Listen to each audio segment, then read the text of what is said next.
babes, fun fact, I'm white. I know, congrats Lacey, you've figured out your race. But this is actually pretty significant. For most of my life, I was blissfully unaware of the fact that I'm white. My race never affected me. A huge benefit I didn't even know that I had. Growing up, I knew racism is bad, but I didn't really understand what racism is. I thought racism was slurs, discrimination, hating someone based on their skin color. About 50 years ago, direct, in-your-face, this overt racism became illegal and less socially acceptable, which had two side effects on white America. First, it allowed us to believe that racism is over. Yeah, I'm okay, I love that guy. Secondly, it enabled white folks to frame the ongoing struggles of the black community as a character flaw. So after Ferguson, a family member said to me, "Look, Lacey, black people have a lot of problems because they have a bad culture, bad values. They're violent, they're lazy, broken families. Look at them out there rioting like animals. That's not racism, that's just the facts." Whoa there, tell me how you really feel. Now, people usually aren't so blunt about it, but if you look closely, you're going to see these sentiments about black America echoed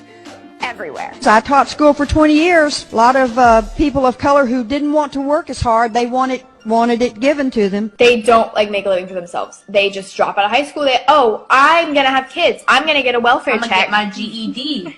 I'll get my GED. I'm gonna go work at McDonald's. Young black men often reject education and gravitate towards the street culture, drugs, hustling, gangs. Nobody forces them to do that. Again, it is a personal decision. The message, to be black, is to be inferior. But that's not the facts, that's just racism. Racism isn't just burning crosses and white hoods. Racism is a seeping system of forces that effectively keep people of color in a permanent second-class status. It's the foundational fabric of our society, woven with values and attitudes, stereotypes, policies, economics, laws. Jim Crow was replaced with a host of shiny new laws that were just as racist, but looked better on the surface. This has made it harder than ever for white America to see the truth. The odds are ever in our favor, and they always have been.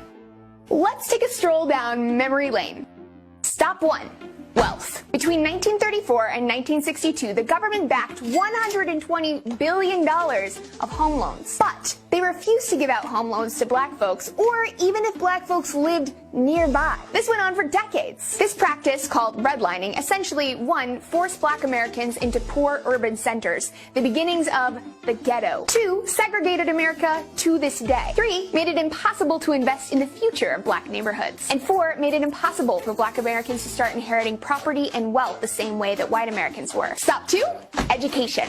Property taxes fund schools, which means that families that live in nice houses, maybe ones they got with the help of the government, get a better education. Better education means more opportunities, more resources, more connections, more jobs, more money, money, money. Stop 3.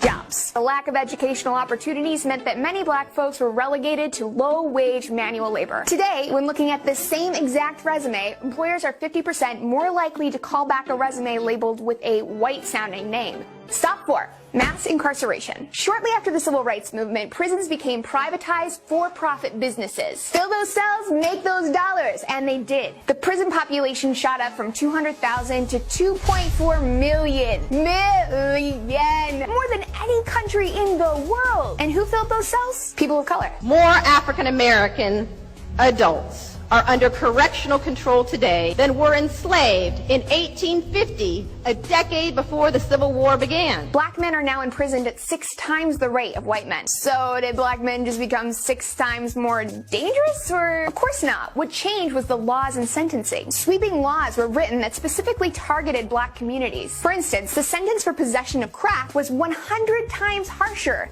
than the sentence for cocaine. Stop 5, racial profiling. It wasn't just harsher sentencing. Communities of color are also policed more harshly. One of the few memories I have of my dad as a kid is seeing him yelled at and questioned by police on the street. And when they didn't like the answers he was giving them to their questions, they proceeded to aggressively question me. And I was just 8 years old. Policies like Show Me Your Papers and Stop and Frisk target people of color under the law. Totally legal. So shocker, they're much more likely to get arrested for doing the same things that white people do, but twice as likely to get pulled over. Take the late Walter Scott, who was pulled over for having a broken taillight, only to be shot 5 times in the back by a cop. Stop 6, police brutality.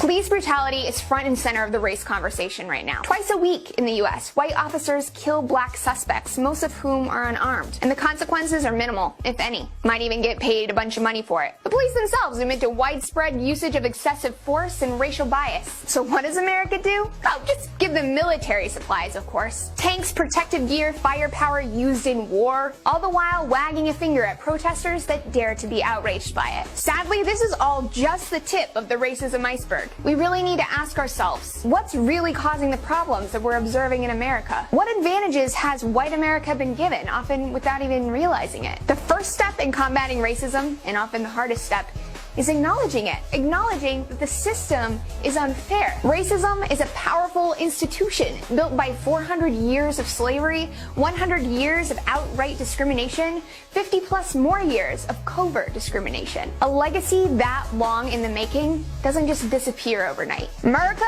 we got a lot of work to do. Links down below to some voices that you should definitely be following, as well as sources and lots more information for your thirsty brains. Lots of love, y'all. I'll see you next time. Mwah!